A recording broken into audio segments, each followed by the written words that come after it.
ಎಲ್ರಿಗೂ ನಮಸ್ಕಾರ. ನಾನು ನಿಮ್ಮ ಪ್ರೀತಿಯ ಮೇಘನಾ ರಾಜ್ ಸರ್ಜಾ. ಸೊ ನಾನಿವತ್ತು ಈ ವಿಡಿಯೋ ಮಾಡ್ತಿರೋದು ಒಂದು ಅದ್ಭುತ ವ್ಯಕ್ತಿ ಬಗ್ಗೆ ಮಾತಾಡೋದು. A very dear friend of mine, ನನ್ನ ಚೈಲ್ಡ್ಹುಡ್ ಬಡಿ ಪ್ರಜ್ವಲ್ ದೇವರಾಜ್. ಪ್ರಜ್ವಲ್ನ ನಾನು ಈಗ ನೋಡಿರೋದಲ್ಲ, I have seen him since I was 4 to 5 years old. So ಆವತ್ತಿಂದ ಇವತ್ತಿನ ತನಕ I have seen one thing about Prajwal. He is a very gentle person. ಯಾವತ್ತೂ ಯಾವುದೇ ಆದ ಒಂದು ಕಾಂಟ್ರವರ್ಸಿಗೆ ಅವ್ರು ತಲೆ ಹಾಕಿದ್ದಿಲ್ಲ, ಯಾವುದೇ ಆದ ಒಂದು ಅನ್ವಾಂಟೆಡ್ ಕಿರಿಕುಗಳನ್ನ ಮಾಡಿದ್ದಿಲ್ಲ. ಪ್ರತಿ ಸತಿ ಯಾರಿಗಾದ್ರೂ ಅವರ ಹೆಲ್ಪ್ ಬೇಕಿದ್ರೆ he's always there for them. ಅಂತ ಒಂದು ವ್ಯಕ್ತಿ ಒಂದು ಆಕ್ಟರ್ ಆದಾಗ ಯಾವ ರೀತಿ ಒಂದು ಸಿನಿಮಾಗೆ ಕಮಿಟ್ಮೆಂಟ್ ಕೊಡ್ಬೋದು ಅಂತ ನಿಮ್ಗೆ ಗೊತ್ತಾಗುತ್ತೆ. ಸೊ ನನ್ಗೆ ಪ್ರಜ್ವಲ್ ಜಸ್ಟ್ ಪರ್ಸನಲಿ ಅಲ್ಲ, ಪ್ರೊಫೆಷನಲಿ ನಾನು ಪ್ರಜ್ವಲ್ ಅವ್ರ ಜೊತೆ 2 ಸಿನಿಮಾ ಮಾಡಿದ್ದೀನಿ. ಸೊ ಆ 2 ಸಿನಿಮಾಲು ನಾನು ನೋಡಿದ್ ಒಂದೇ, his dedication, his discipline and his commitment to that film.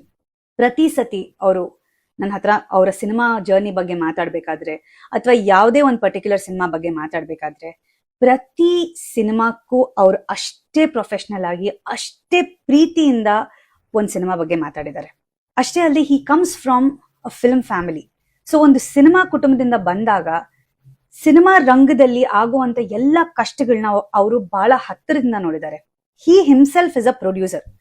So ಅಂತ ವ್ಯಕ್ತಿ ಬಗ್ಗೆ ಕೆಲವು ಮಾತುಗಳು ನಾವು ಕೇಳ್ಪಟ್ಟಾಗ ತುಂಬಾ ಬೇಜಾರಾಗುತ್ತೆ. ಯಾಕಂದ್ರೆ ಪ್ರಜ್ವಲ್ನ ಕೆಲವರು ಇವಾಗ ನೋಡಿರ್ಬೋದು, ಬಟ್ ಅವ್ರನ್ನ ಪರ್ಸನಲಿ, ಪ್ರೊಫೆಷನಲಿ ಬಹಳಷ್ಟು ವರ್ಷಗಳಿಂದ ನಾವು ಎಷ್ಟೋ ಜನ ನೋಡ್ತಾ ಬಂದಿದ್ದೀವಿ. ಇಷ್ಟು ವರ್ಷ ಅವ್ರ ಬಗ್ಗೆ ಇಲ್ದಿರೋ ಒಂದು ಕಪ್ ಚುಕ್ಕೆ ಇವತ್ ಯಾಕೆ ಬರ್ಬೇಕು ಅನ್ನೋ ಒಂದು ಪ್ರಶ್ನೆ ನಮ್ಗೆಲ್ರಿಗೂ ಕಾಡುತ್ತೆ. ಆಸ್ ಹಿಸ್ ಫ್ರೆಂಡ್ ನಾನು ನಿಮ್ಗೆಲ್ರಲ್ಲಿ ಕೇಳ್ಕೊಳ್ಳೋದಿಷ್ಟೆ, ಪ್ರಜ್ವಲ್ ದೇವರಾಜ್ ಅವ್ರ ಬಗ್ಗೆ ಯಾರು ನಿಮ್ಗೇನು ಹೇಳ್ಬೇಕಾಗಿರೋ ಒಂದು ಅವಶ್ಯಕತೆ ಇಲ್ಲ. ಅವರ ಒಂದು ಸಿನಿ ಜರ್ನಿನ ನೀವು ಎಲ್ರು ನೋಡಿದಿರಾ. ಎಷ್ಟೋ ಅಭಿಮಾನಿಗಳು ಅವ್ರನ್ನ ಪರ್ಸನಲ್ ಆಗಿ ಮೀಟ್ ಮಾಡಿ ಅವರ ವ್ಯಕ್ತಿತ್ವದ ಬಗ್ಗೆ ತಿಳ್ಕೊಂಡಿದ್ದೀರಾ. ಸೊ ಅಂತ ಒಂದು ಅದ್ಭುತವಾದ ನಟನ ಬಗ್ಗೆ ಯಾರು ಏನೇ ಅಂದ್ರೂ ನೀವು ಅವರಲ್ಲಿ ನಿಮ್ಮ ನಂಬಿಕೆ ಇಡಬೇಕು ಅಂತ ನಾನು ಕೇಳ್ಕೊತೀನಿ. ನನಗೆ ಅವರ ಸಿನಿಮಾ ಕರಾವಳಿ ಬಗ್ಗೆ ಬಹಳಷ್ಟು ಏನಂತಾರೆ, I am very proud of his achievement ಅಂತಾನೆ ಹೇಳಕ್ ಇಷ್ಟಪಡ್ತೀನಿ. In fact small story about that film. ಈ ಸಿನಿಮಾದ ಕತೆ ಕೇಳಬೇಕಾದ್ರೆ ವಿ ಹ್ಯಾಡ್ ಜಸ್ಟ್ ಫಿನಿಶ್ಡ್ ನಮ್ಮ ತತ್ಸಮ ತದ್ಭವ ಪ್ರಮೋಷನ್ಸ್ ಮುಗಿಸ್ಕೊಂಡು ನಮ್ಮ ಮನೆಗೆ ಬರ್ತಿದ್ವಿ. ಸೊ ಸಿನಿಮಾದ ಕತೆ ಕೇಳಕ್ಕೆ ಅವ್ರು ಹೊರಡ್ಬೇಕಿತ್ತು. ಸೊ ಅವಾಗ ಕೇಳಿದ್ರು, ನನಗೆ ಮತ್ತೆ ಪನಗನಿಗೆ ಹೇಳಿದ್ರು ನನ್ನ ಜೊತೆ ಬಂದ್ ಸಿನಿಮಾ ಕತೆ ಕೇಳ್ತೀಯಾ ಅಂತ. So we had different commitments, we could not go.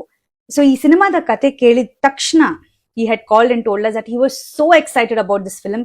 ಇದಂತೂ ಬಹಳ ಅದ್ಭುತವಾಗಿ ಬರುತ್ತೆ, ಬಹಳ ವಿಭಿನ್ನವಾದಂತ ಕತೆ. ಅಷ್ಟೇ ಅಲ್ಲದೆ it was a very career defining role ಅಂತಾನೆ ಹೇಳಿದ್ರು. he was very very very happy and proud about this film. So ಅವತ್ತು ಅವ್ರಿಗೆ ಈ ಸಿನಿಮಾ ಬಗ್ಗೆ ಎಷ್ಟು ಅಭಿಮಾನ ಇತ್ತು, ಇವತ್ತು ಕೂಡ ಈ ಸಿನಿಮಾ ಬಗ್ಗೆ ಅವರು ಅಷ್ಟೇ ಅಭಿಮಾನ ತೋರಿಸ್ತಾರೆ. ಇವತ್ತಿಗೂ he supports the film.